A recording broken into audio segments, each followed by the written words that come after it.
Hi, my name is Caitlin Akon. I played Enid on The Walking Dead, and you are watching Comiverse.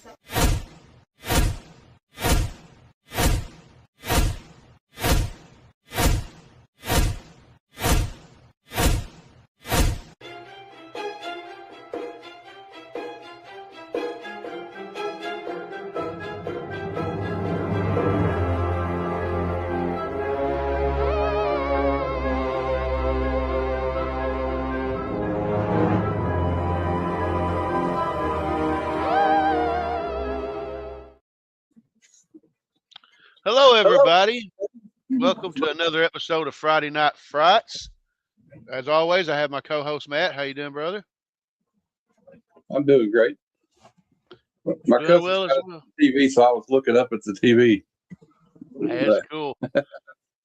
Tonight, me and Matt are going to be discussing one of my favorite Nightmare on Elm Street films, Nightmare on Elm Street Dream Warriors, Part 3.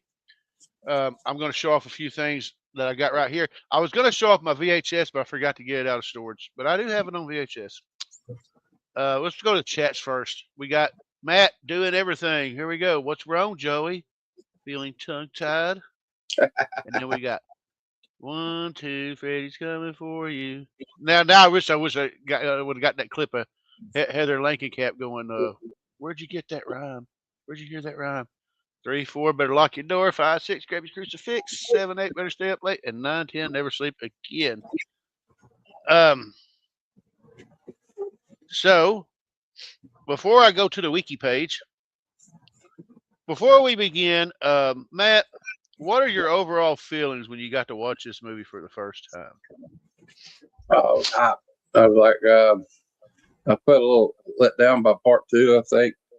It was all right, but now looking back at part 2 wasn't that bad. But hey, Bruce, the part 3 is where it's like, yeah, you got all these kids, and it's like the Dream Warriors. So you got kind of a team. They're almost like the New Mutants or something, a bunch of teenagers using their dream ability powers or whatever. And I was happy to see Heather Langenkamp come back, and John Saxon was back in the movie, and just really great. I mean, I was ready when it came out. I was like so hot. My mom let my cousin Katie take me to go see this, and she was older than me, and we went and saw it at the theater in Harlan, Kentucky, at the Cinema 4, because we only had 4 screens, but still, it was definitely on. And then, but we were hyped. Me and my cousin Brian and all us, my friends, were hyped already because that Dawkins video was already out. Oh yeah, yeah. And so we were listening to that Dawkins song and had the soundtrack, and it's probably one of the greatest '80s rock songs ever in a movie. One of the coolest horror movie soundtracks, anyway. And I mean, I was, this may be a high praise, but I would hold this song up with "Who Made Who" by AC/DC from Maximum Overdrive. Yeah, it definitely helped their career. They were already Dawkins was already getting popular in the '80s, but this kind of catapulted them. I watched the interview where Don Dawkins said that he can't even hit those notes now like he did in that video. He said he don't even know how the hell he did it. All those guys, Vince Neil, Axel, they can't hit those notes either. So now, like you said, this is my original. This is my original 45 from back in the day, and it is scratched all to hell and probably don't play anymore. But anyway, and my poster and anyway. But let's see here. I want to say hi to Bruce. How you doing, brother? And yeah, if you're watching this, if you hop on, you tell us what you let us know what you think. I'll go into the plot real quick for those of you who haven't watched it. Nightmare on Elm Street 3, Dream Warriors picks up. You've got a bunch of kids. Well, the story starts with Kristen. We're introduced to Kristen Parker at her house. She is building the Nightmare on Elm Street house, from 1428 Elm Street, Nancy's house. And what was interesting to me when you see the opening credits, you see the flower and everything. As a kid, that was the first time that I ever realized that you could use paste to use for glue. You could use flour for glue. I didn't take an excerpt, but one of my favorite Edgar Allan poems. This is also the one where they started putting little excerpts at the beginning of the movie, like some sayings and stuff. And this one was my favorite one because Edgar Allan Poe had a little quote on him from him that said, "Sleep, those little slices of death, how I loathe them." I always thought that was always cool. But anyway, so Kristen's working on the house. Her mom comes in. She says it's 1 o'clock, and she's enjoying a heavy diet of taking a teaspoon of instant coffee and putting it in her mouth and drinking it, washing it down with Diet Coke. Sounds nasty. I wouldn't recommend it. Yeah, she should have tried some Jolt Cola. Yeah, I mean, hell, that would have worked. Yeah, I mean, hell, Jolt kept everybody alive, or at least awake. You gotta get those truck driving pills. Yep, The white crosses and the yellow jackets. That's how you stay awake. Get some stacker tubes. Hey, Callie. But about 1 o'clock in the morning, she's blasting the Dokken. The original version of it had a different song in some releases, and in a lot of them it played Dokken's "Into the Fire" off of Tooth and Nail. I believe it was Tooth and Nail. Yeah, I love that song. Cool. Yeah, it's a great song. Her mom comes in and goes, "What are you doing? You're going to wake up the neighborhood. It's past 1." And she's like, "Well, I thought I'd wait for you."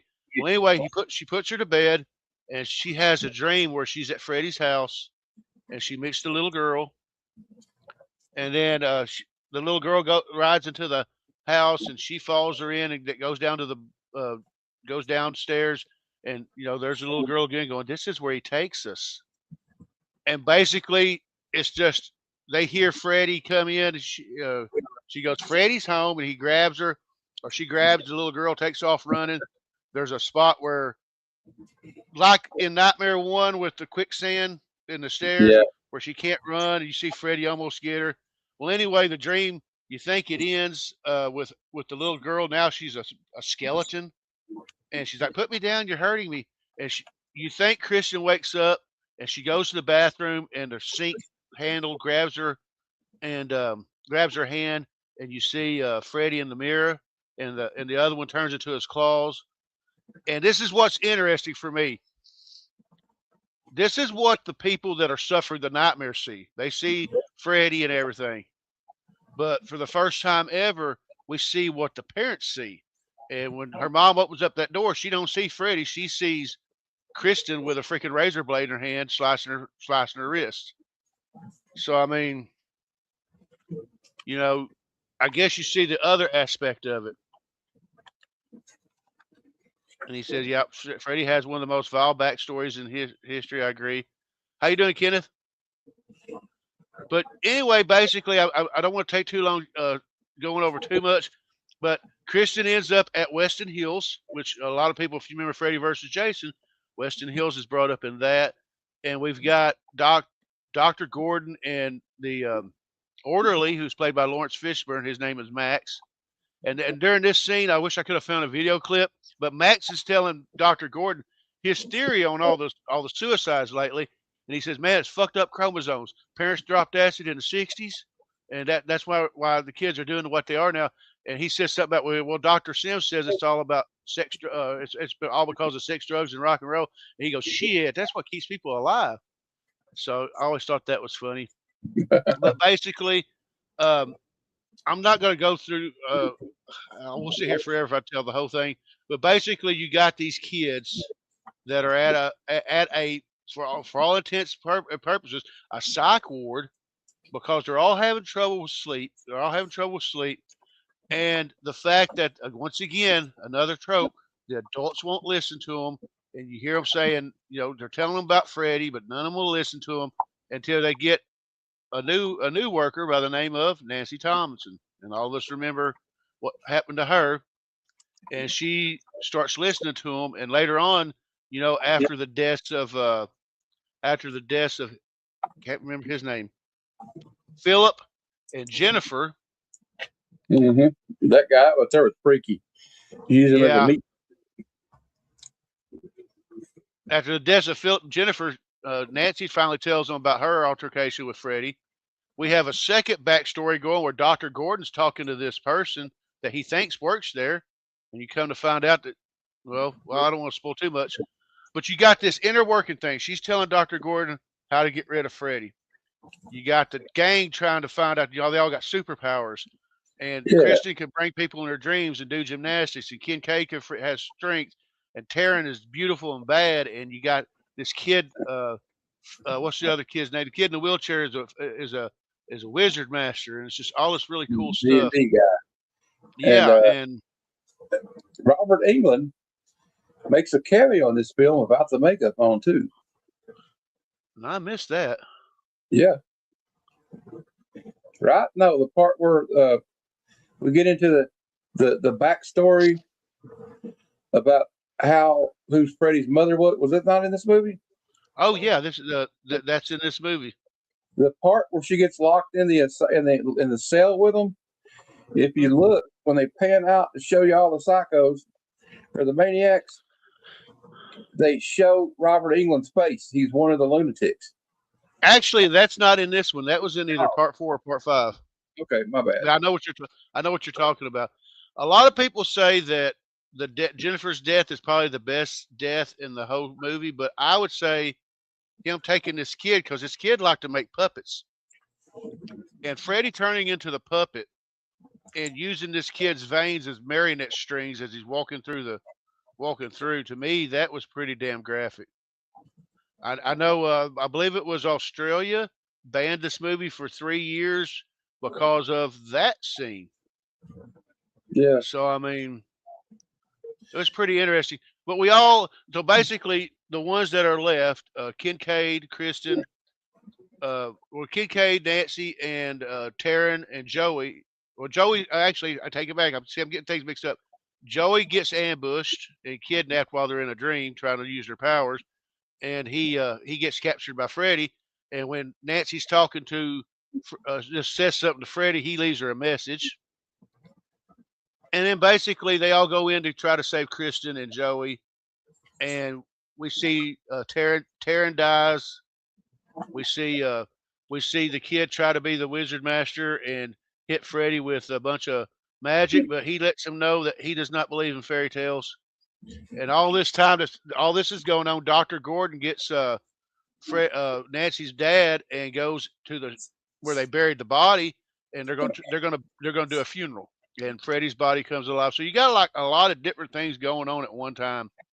Then we get a cool stop motion animation, kind of like a Harryhausen movie here. Thank you. I was trying to remember that guy's name. Harryhausen. And they find out you have to destroy his remains. But like, I was going to go back to Taryn there. I had a crush on her in this movie. I kind of have a thing for like punk rock girls anyway, so I had to see her go. And I could imagine though that scene would be tough for people who are like recovering drug addicts a little bit. That'd be kind of hard for me to watch. And then he gets her with the needles there, and like her track marks are like talking or like little mouths. It freaks me out. Yeah. What gets me though is Jennifer Rubin, the girl that played Taryn, said that she'd gotten a lot of mail after the movie from people who used her as an inspiration to quit doing drugs. Oh wow! And after the fight with Dr. Gordon and Nancy's dad, Donald gets killed. He crosses over, or you think it's him, and then you find out that it's really Freddy, and Freddy stabs Nancy, and she holds on to him while Gordon is at the junkyard throwing holy water and crosses on him, and of course Freddy dies. And the Dream Warriors, what's left of them, Kristen and Joey and Kincaid are holding Nancy. They have her funeral, and this is where you find out that Dr. Gordon sees the nun again, and you find out that she was Amanda Kruger. And the movie goes off with, and this is one of my questions. I want to know who completed the house. But the light on the house comes on, signifying that this is not over. Yeah, you got to wonder about that. And that's just a bare bones about the plot. We'll get more into it later when we start talking about characters and everything. But I'm going to take a minute to share the screen once I get it loaded up. And we'll talk about some of the aspects of it. Let's see, did it pop up? There we go. So, A Nightmare on Elm Street 3 Dream Warriors is a 1987 American fantasy slasher film directed by Chuck Russell. In his feature directorial debut, The story was developed by Wes Craven. Now, fun little thing about that is Wes Craven was supposed to actually direct the movie, but he ended up, I think he ended up doing, he was working on Deadly Friend, I believe, at the time. And so he tried to input a lot of stuff for the script, but they kept doing rewrites because they thought that his version was way too dark. And so they went with, they did, I forgot who they got to bring it in to finish doing the writing. Bruce Wagner finished the writing. It's the third installment of the Nightmare on Elm Street franchise. Stars Heather Langenkamp, Patricia Arquette, Laurence Fishburne, Priscilla Pointer, Greg Wasson, and Robert Englund as Freddy Krueger. And I also want to point out the lady that plays Kristen's mom. Her name, I'm trying to remember her name. It doesn't have it in here, but I think her name was Brooke something. But anyway, the mom that plays the person that plays Kristen's mom, her real life daughter is Tiffany Helm, who played Violet in Friday 13th Part 5: The New Beginning, which I always Her name is Brooke Bundy. Brooke Bundy, yep. And that, Taryn White was played by Jennifer Rubin. Yep. And I don't remember who played the other. Of course, John Saxon. We also have cameos by Dick Cavett and Zsa Zsa Gabor, which I'm going to play a clip of that a little bit. And let's see who we got here. Nancy Thompson, now a psychiatrist, and Kristen Parker, a patient who can bring others into their own dreams, team up with other kids to launch a daring rescue into the dreamland to save a child from Freddy Krueger. Dream Warriors was theatrically released on February 27th, 1987, and grossed $44.8 million domestically on a budget of over $4 million. It's received mostly positive reviews from critics and is considered by many to be one of the best films in the series. I personally think it's the best one, but that's just me. I'm going to scroll past that. Yeah, as we go through here, like you said, we got a laundry list of people. Heather Langenkamp, Craig Wasson played Neil Gordon. Patricia Arquette, if I remember correctly, she is she's related to David Arquette, right? Yes, and Rosanna Arquette is her older sister. Okay, I knew she was related to David, but I didn't know about Rosanna. I'm pretty sure Rosanna's her. I'll double check. Ken Sagoes plays Roland Kincaid. Rodney Eastman plays Joey. Jennifer Rubin plays Taryn. Ira Hyden plays Will Stanton. Laurence Fishburne, in one of his unknown roles, plays Max. Of course, John Saxon plays Donald Thompson. Priscilla Pointer plays Elizabeth Sims, the doctor. Yeah, Brooke Bundy plays Elaine Parker. Yeah, Rosanna Arquette is her sister. It's pretty cool. Huh? She was married to Nicolas Cage from 1995 to 2001, and she was married to Thomas Jane from 2006 to 2011. Oh, wow. It says, following the critical failure of A Nightmare on Elm Street 2, Freddy's Revenge, New Line Cinema was unsure if it would continue with the series. Wes Craven, who wrote and directed the original, did not participate in the second film. He had not wanted the original to evolve into a franchise, but due to immense dissatisfaction with Freddy's Revenge, signed on to co-write the screenplay for the third installment with the intention that it would end the series. However, the success of Nightmare 3 prompted a continuation of the series. Craven himself would be unavailable for directing as he was tied up with the film Deadly Friend around the same time. Says Craven's first concept of the film was to have Freddy Krueger invade the real world.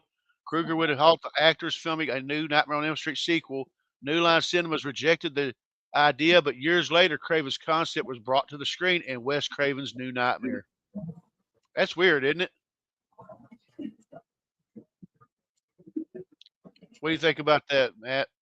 Read that again. Sorry, somebody sent me a message. It said, hold on, let me go back to it. Craven's first concept for the film was to have Freddy Krueger invade the real world. Krueger would haunt the actors filming a new Nightmare on Elm Street sequel. New Line Cinema rejected the idea, but years later, Craven's concept was brought to screen in Wes Craven's New Nightmare. Huh. What did I say? So they did do it eventually after they already kind of jumped the shark. Yeah, to be honest with you, I actually like the New Nightmare. Yeah, it was all right. I kind of like all of them. I kind of like Dream Child too, to be honest with you. Yeah, they all got their own little thing, you know. And it's also part 5's also got a power glove scene in it, where he's like using that guy with a power glove like thing. I'm gonna read this and then we'll get off the wiki page. Music. The theme song "Dream Warriors" was written and performed by the American heavy metal band Dokken, and later included on their album "Back for the Attack." The single was a success, and a decision was made to include heavy metal songs in the soundtracks of the sequels. Yeah, for those of you who don't know, Nightmare 4 had a song called "Love Kills." It was by Vinnie Vincent Invasion, and Nightmare 5 actually had Bruce Dickinson. He was doing solo work away from Iron Maiden, and he recorded his own version of "Bring Your Daughter to the Slaughter." And then later, and then a couple of years later, Iron Maiden would re-record it for their "No Prayer for the Dying" album. The single was a success, and the decision was made to include heavy metal songs. The band's manager, Cliff Bernstein, was acquainted with Wes Craven, was able to get a copy of the film script as reference for the lyrics. The opening sequence of the original VHS release of the film has a hard rock instrumental version of the Joe Lamont song "Quite Cool." That was the other song. The DVD instead has "Into the Fire" by Dokken. And I always loved, and man, I wanted to get a video clip of it, but I wanted to end the show with Freddie, because at the end of the night, for those of you who don't know, you can go watch the Dream Warriors music video on YouTube, and the band shows up in there. It's pretty cool. At the end of it, you see Freddie wake up out of a bed. He's got like a rag doll. He throws it to the side. He goes, "What a nightmare! Who were those guys?" And I wanted to put that. I wanted to save that clip, but the music was. And also, I love George Lynch's the skull guitar. Dude, I wanted that so damn bad. And like he starts playing solo, and Freddie grabs him and pulls him through the wall, and like Dokken. I was going to ask Aaron if he wanted to come join us and talk about. If Aaron or Bruce or Chris, the comic vet, wants to join, Matt, send them the links and let them come. But guys, if y'all want to hop on, we get Matt to send you the links, and we'll get y'all on here, because I'd love to hear some other people's takes on this. Yeah, hear some more thoughts on it. I'm sure we got our own take, but should I play clips, or should I play some clips and then we'll get into the whole discussion? Sure. All right. So I don't have many clips, but one of the most iconic dream stick parts of there, besides the puppets and stuff, was the Freddy snake. They had intentionally, it was flesh colored, but they had a problem with it. It looked like a certain anatomy of the male, so they had to color it a certain way so it wouldn't look like that anymore. But I love this scene because this is the first time that Freddie meets Nancy again after all these years. Oh my God! I always love that. And I'm really seriously thinking about, these next few scenes is about basically Jennifer's death, the dream sequence. She's watching the show because she's gonna bust out that psycho award and go to Hollywood and be a big actress. And she's doing research. And after Philip's death, she begs Max to stay in the TV room, and she's watching shows. And of course, she falls. Oh yeah, and I forgot to mention, she has this weird habit of lighting cigarettes and burning herself. Oh yeah. Hey, does that remind you of the Breakfast Club? Hold on a second. Yeah. I like the picture where Heather Langenkamp's laying across all of them, and they got Robert Englund in the back. Hey, Rich. Let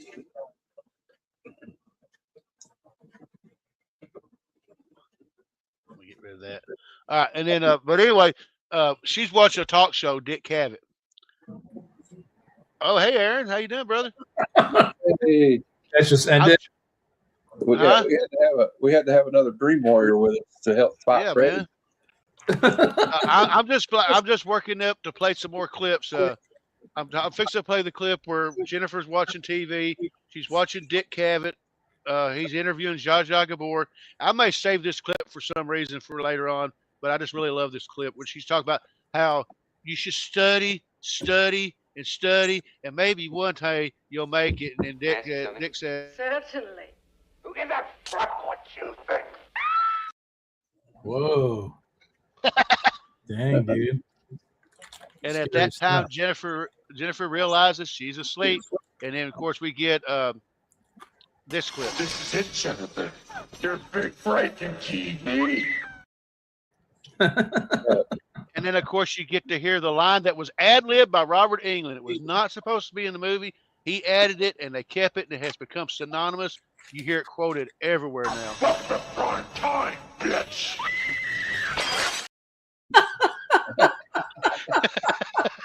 Welcome to prime time, bitch.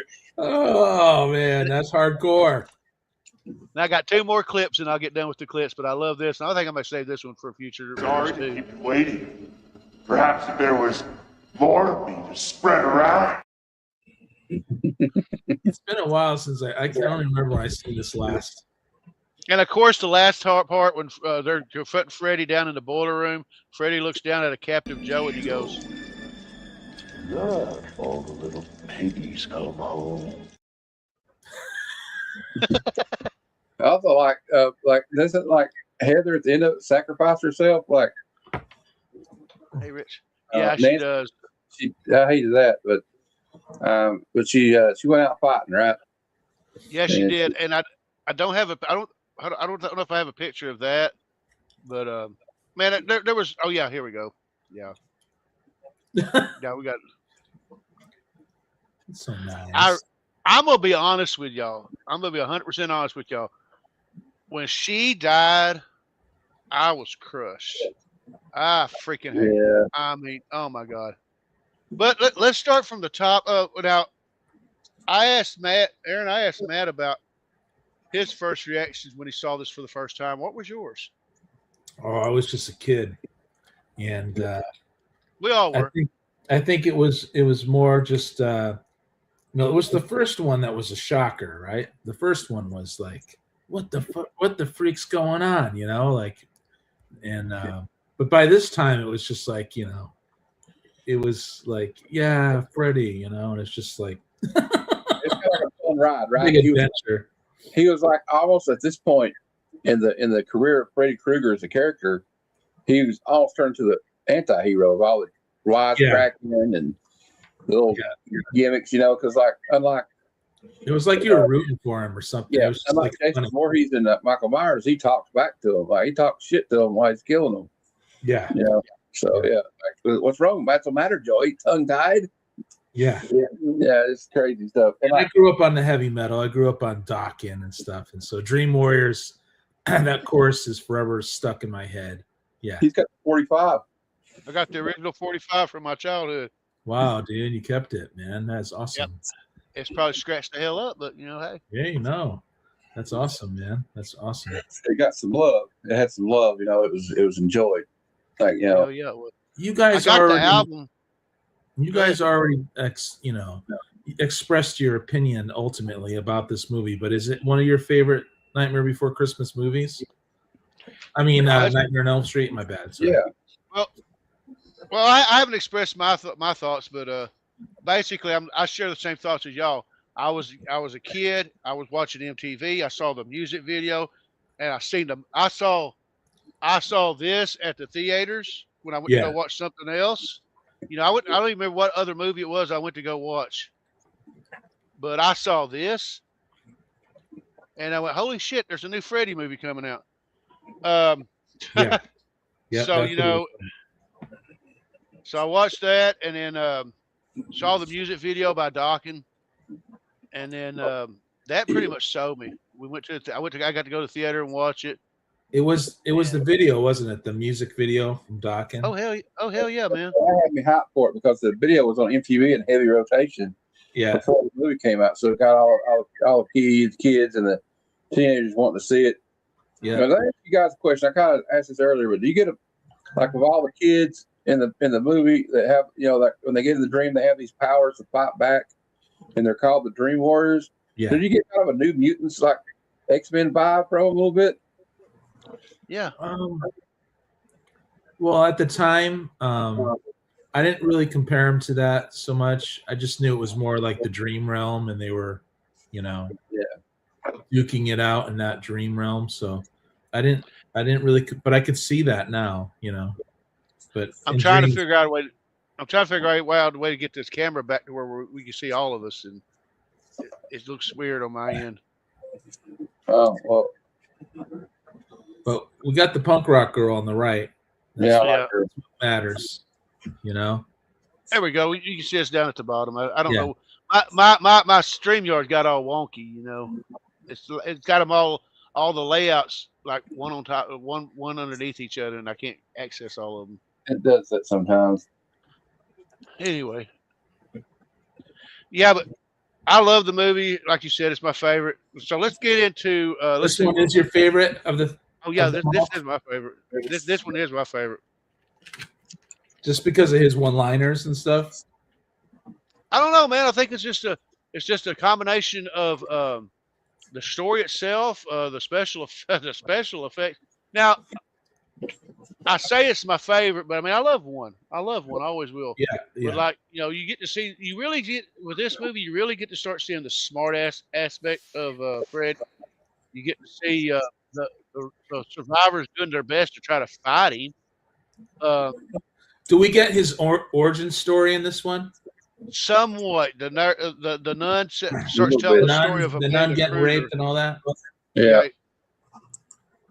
Yeah, I wish I'd have got a video clip of that, but yeah, you find out that she was held over she was accidentally locked into there, and the inmates held her over the holidays, and she was sexually assaulted many times.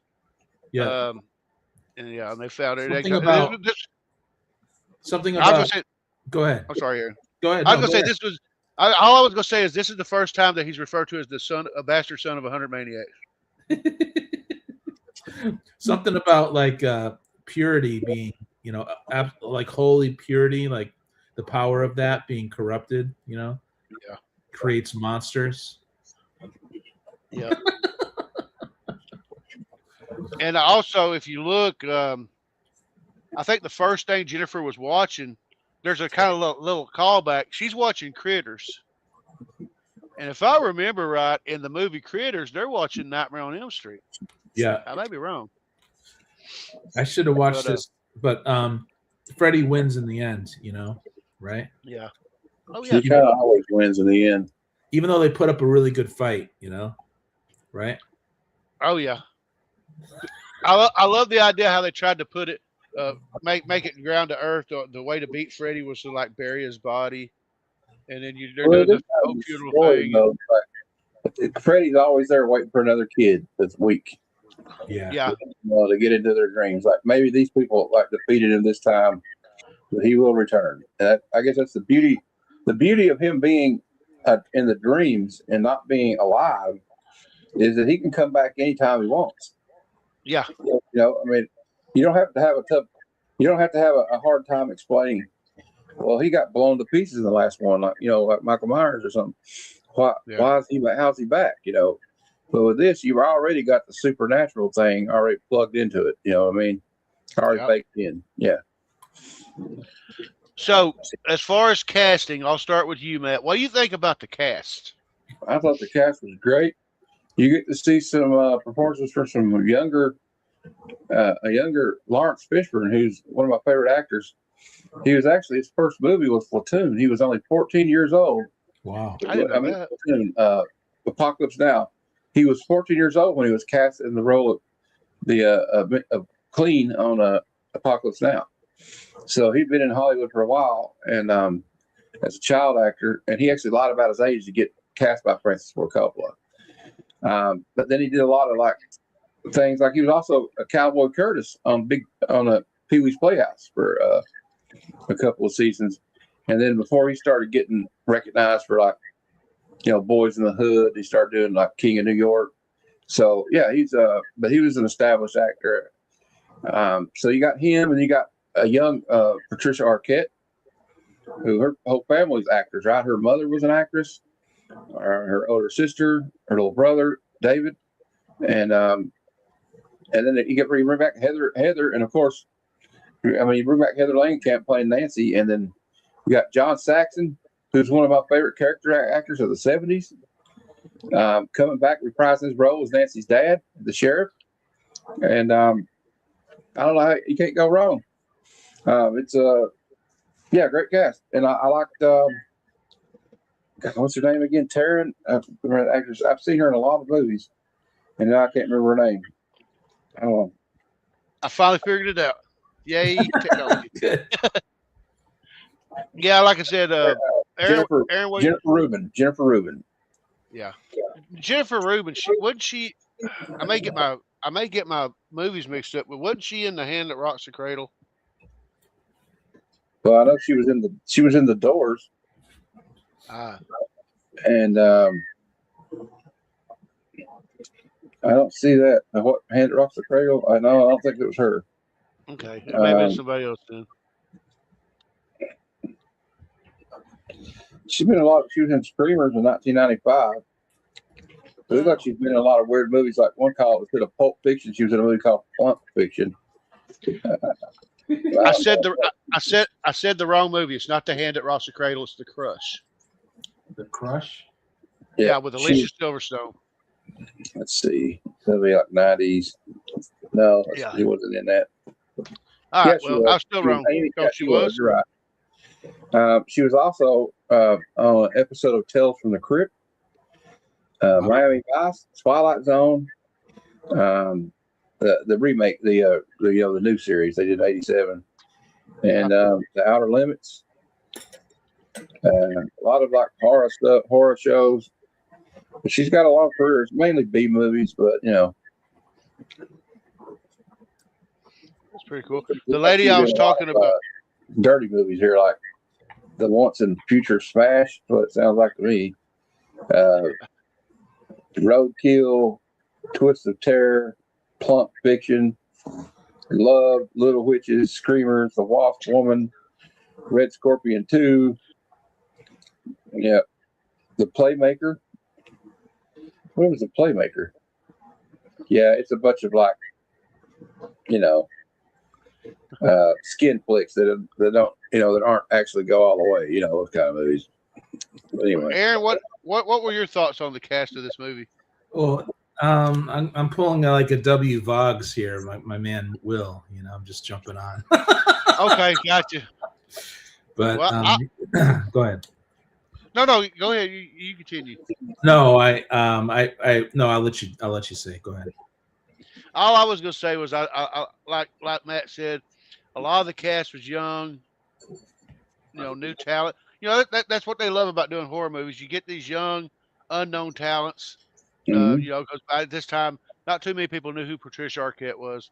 Nobody knew who the guys that played, the actors that played Roland Kincaid and Joey and Will and all them. But and even Jennifer Rubin. But a lot of them went on to have some good careers. We all knew who Heather Langenkamp was because of she played Nancy in the original. So I think a lot of us got happy when we saw her, and I think we all cried a little at the end. Same with John Saxon. Nobody wanted to see that, even though he played a dickhead. He played more of a dickhead in this movie than he did. He really wasn't. He was like the overprotective father in the first one, but he really, really turned into an asshole in this movie. What's saying is Freddie got that whole family back, didn't he? He got them all. Yeah, he ended up getting them all. So I mean, and I always wondered, like I said, at the beginning, you see Kristen building the house, and then you see Nancy take the house with the model that she's building. It's still incomplete, but at the end of the movie, I mean, somebody, by the time the movie ended, somebody finished the model. So I mean, yeah, that always wondered for the next movie. They got to do that, right? I guess. I mean, maybe Kristen finished it and gave it to Dr. Gordon. I don't know. But yeah, I loved it. What y'all think about special effects? I mean, you got some pretty crazy. You got Will here, or I think his name was Will, doing the magic, and you got Freddie doing the hypodermic needles, and of course we got this. No, I thought the effects, especially because they're more mainly practical effects. We have a little stop motion animation like Harryhausen with a skeleton. Yeah, but I liked it, especially for like what this movie came out 1987. Yeah, 1987. Yeah, it was pretty good for 1987, dude. It was a high budget movie. the part that freaks me out is when his fingers turn into hypodermic needles with heroin in it. Yeah. And her track marks like turn into little mouths, like they're feed me, you know. Yeah. And you're like, oh my God, Freaky, dude. And it's really freaky. And like I said, if you're a drug addict, you'd be like, oh my God, don't show that. Like we were recovering. I mean, oh but, yeah. but you said some people wrote her and said that it may have helped them, her character. And also, I think having all these kids in it, that's a smart move when they do that in these movies. Get all these teenagers in it, and all the teenagers would be like, "Oh, that's me. I wouldn't do that. I would have made it out of there. I would have been the last one." You know, that's what we used to do. Like, "Oh, I wouldn't have done that mistake. I wouldn't have made that mistake." You know. Yeah. You know. But yeah, I like all the characters, and I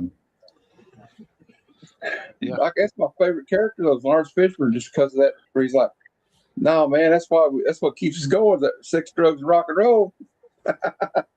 I loved Laurence Fishburne's character. I loved his loyalty to the kids, even when he thought Nancy was a danger. He wasn't going to let her see him.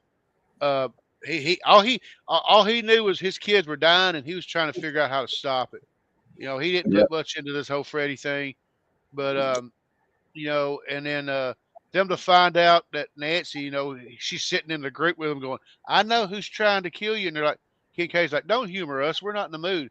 And then she starts giving a description of the guy, and they're all like freaking out. They're like, "Who is he?" And she starts telling the story about Freddy, about him killing the kids and their parents killing him. And they said, and then she boldly proclaims, "You are the last of the Elm Street children." So I mean, those kids were the last of the. He was trying to collect them all, wasn't he? Yeah, they were the last ones. And the fact they're all huddled up, and like I said, you find out they all have special dream powers, which was pretty cool. I wish they could have exploited that a little bit more. You know, I think that would have made probably better. I liked what they did, but you could tell they were inexperienced with their powers. Mm-hmm. He said, "I've come to get my head shoved into a TV." Well, we got. Bitch. Yeah. I was gonna say we got just the guy to do that for you. I mean, hold on a second. The prime time, bitch. That's so crazy. I guess one thing you be said that after this is a little joke. After this was all over with, I believe that the Dr. Gordon, the guy that survived, suffered from this emotional damage. Emotional damage. Awesome. But anyway, yeah, for me, like I said, special effects, dude, all the kills were top notch. And that sounds weird. Like, did he just say all the kills? Yeah, all the kills were top notch. The puppeteer death, the TV. I mean, even the part where the animatronic tongues were when Joey's tied to the bed with the animatronic tongues. The Freddy snake. I mean, hold on. I mean, look at this. Oh my God. That rules, man. Yeah, you know So, what? I There's mean- some funny things of that behind the scenes where Patricia Arquette's like hugging him and stuff while she's being ate by the worm. Yeah. It's kind of funny. So every death was awesome special effects. In other words. Yeah, pretty much. They did really, really good. And, and Flat Earth Santa's making a good point.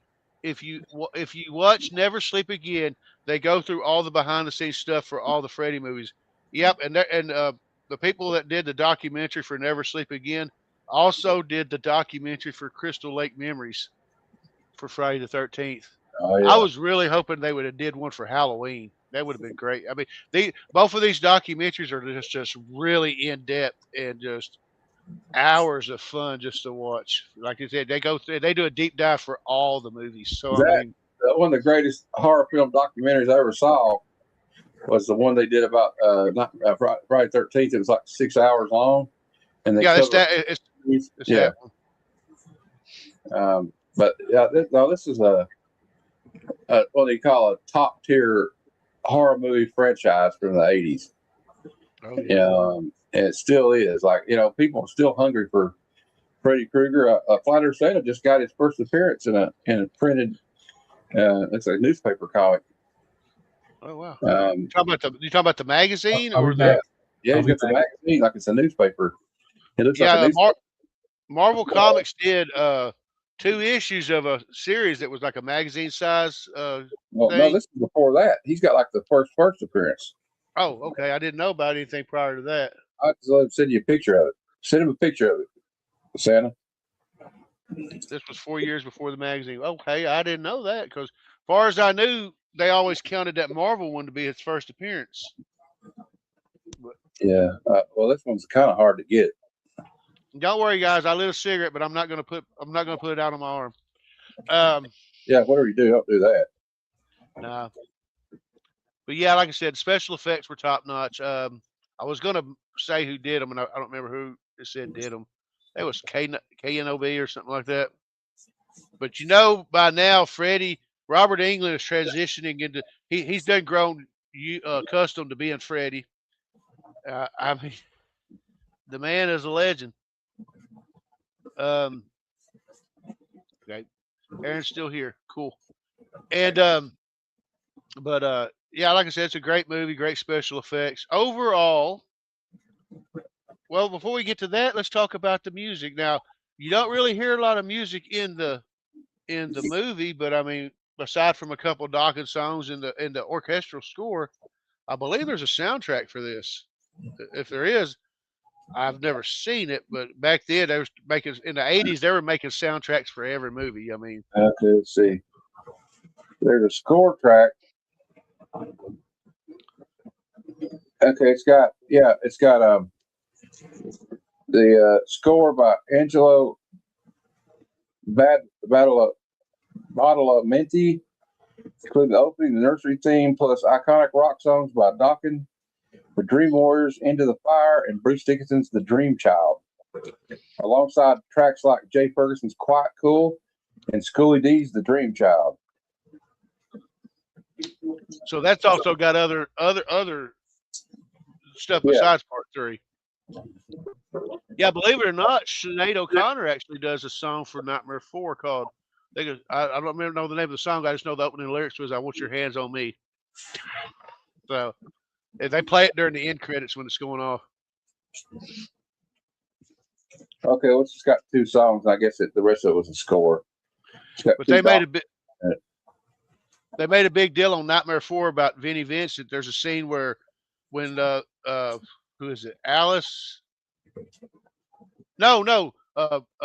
Alice's brother and Christy come in to get Alice from the diner, and they got that kid with the other guy with them, Dan, and they're telling them about what happened to Joey and Kincaid, and you could hear Vinnie Vincent's Invasion song playing in the background.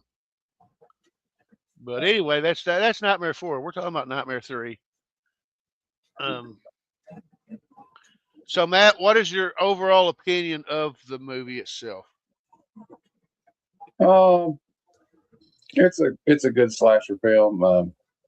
Solid. They're still doing really well this time, and I thought the screenplay is pretty good. I mean, it's not going to win an Oscar or anything, but this is not the kind of movie. That's not the kind of movie we're talking about here. And I thought that Robert Englund had really grown into the role at this point, like you said. And I thought they did a good job of casting some young and upcoming actresses. I'll give it a solid 4.5. I still like the first one better just because it scared the living crap out of me. But this was just like a fun ride. Like, this is when Freddy almost becoming like, this is like the time period of the anti-hero, right? We're going to have Lobo come out soon. You got Lobo and like characters like Wolverine people love. So this is about the time everybody started liking the anti-hero, like Punisher and stuff, Yeah. I know for me, I'm completely biased. I love this movie. I've loved it since the first time I watched it. I do like 4, and I love 1. Honestly, I think I say 5 is my least favorite, but that doesn't mean I don't like it. I actually think that 3, 4, and 5 they all kind of go together, Yeah. They tried to do something different in part 2. like trying to resurrect him with his kid and make him a live being again, which it kind of fizzled at the box office. But you can't all be hits, right? Because maybe Friday 13th Part 5 they tried to do it, but we're going to have a new killer. It didn't work out, so they had to bring back the old guy. So Yeah, and I actually like. I mean, I actually like Part 2. I mean, I still watch it all the time, and I always thought it was pretty great. I should have asked this question before I did the overall. Some of the tropes that you see in horror movies, what kind of tropes do you think we could see in this one? Well, the one you always get in the Night Frights Elm Street movie, the kids tell them something's out to get them, and nobody believes them. But for the first time ever, they actually had one person in this group that actually. And that's kind of a trope too. The person that shows up and goes, "I know what's coming after you." Yeah. And I can help you. There, you got that part to it, and also I felt like this one kind of was different though. These kids were kind of empowered to fight back. Yeah. Which is really cool. And then also it's just like, I mean, it also like the hearing the noise and walking down the hall to see what's going on. But that's in every one of them. Yeah. And I don't know. That's about all I can think of in this one, though. The ones you said were pretty good tropes. I thought of one where when they're all in the dream sequence, they thought it didn't work, and they go take 5, and Joey gets led away and kidnapped by the nurse. You got one of them straying from the group, so of course he gets captured. And then, which was new because I'd never seen, up to that point, Freddy never took a prisoner. He usually just kills them. Yeah. Which was kind of unique. And the one trope that I wish I would have seen was, I can't think of the orderly's name, but that asshole orderly that kept hitting on Taryn, saying that he had the keys to the dispensary, a night at Club Meth, and trying to hit on her, and I guess he was going to get her wasted and have his way with her, which is kind of sick considering he's probably in his 20s, late 20s, and she's probably 17, 18, whatever. Well, we always have the slime ball. You don't really feel bad if something happens to him. Yeah, but nothing happened to him, man. I really would have loved to see Freddy tear him in half. Yeah. But, and then you had Christian's mom being, she was more. I don't know. It's like she was concerned with her daughter's issues, but it was just she didn't want to interrupt her plans or whatever she had going on. Yeah. She just thought it was she was mother. Yeah.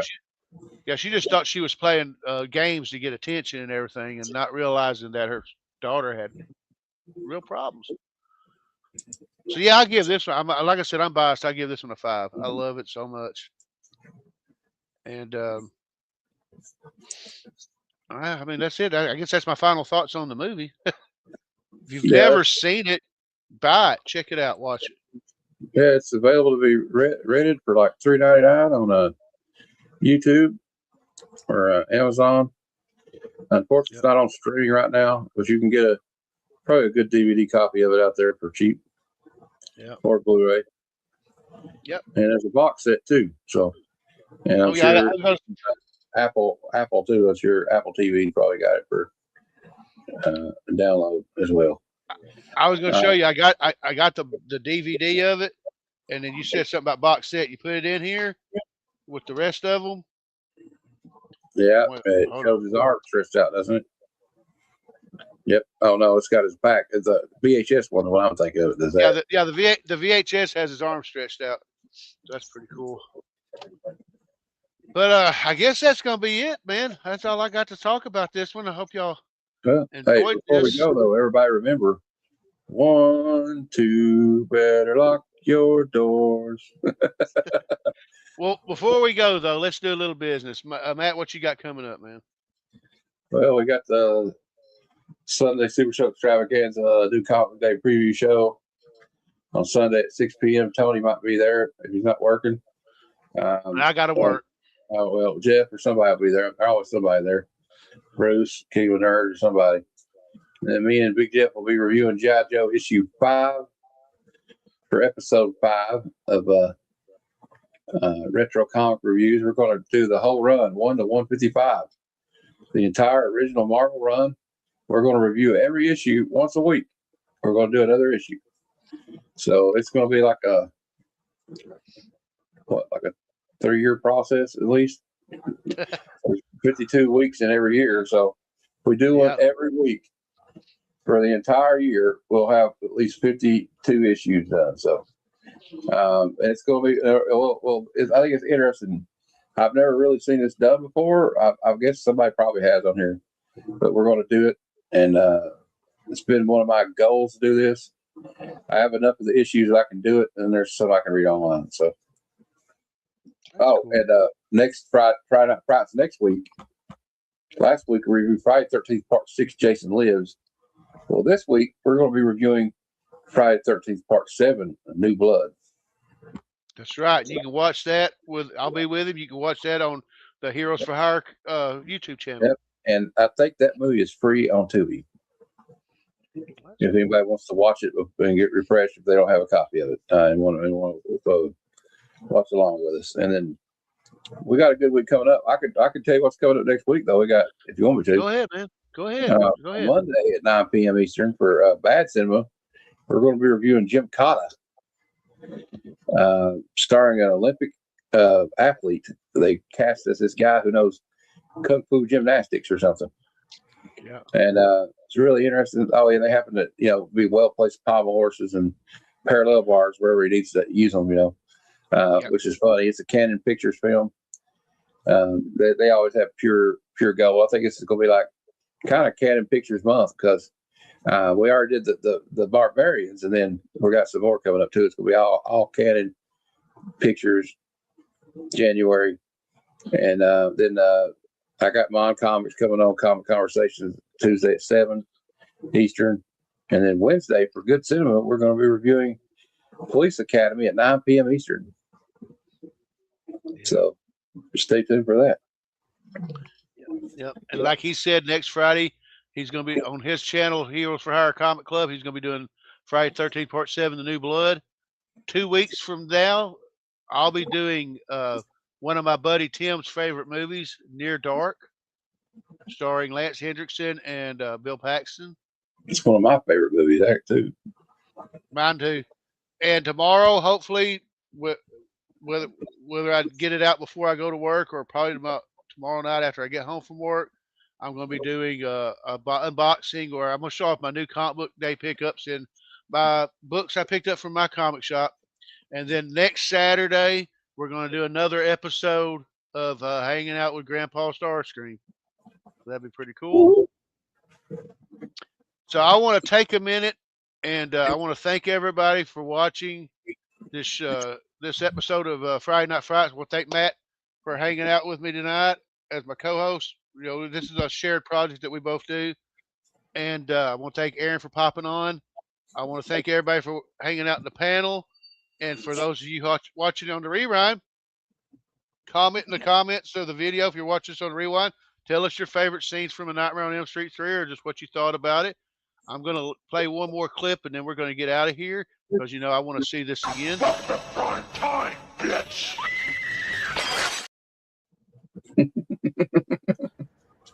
Well, Aaron showed up right when I was telling everybody we were leaving.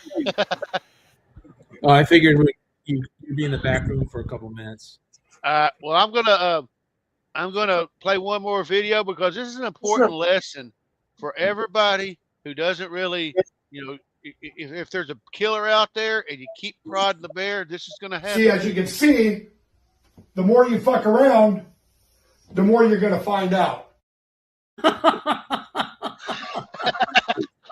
It's true. It's true. It is true. Yeah. And even though it's not a horror movie, I'm gonna say goodbye. We're gonna end this with the Teenage Mutant Ninja Turtles. Y'all have a great night. May all your nightmares come true. Well, dudes, I'd say that's pretty much a wrap. Yep. Cowabunga? Cowabunga. Yeah. Cowabunga!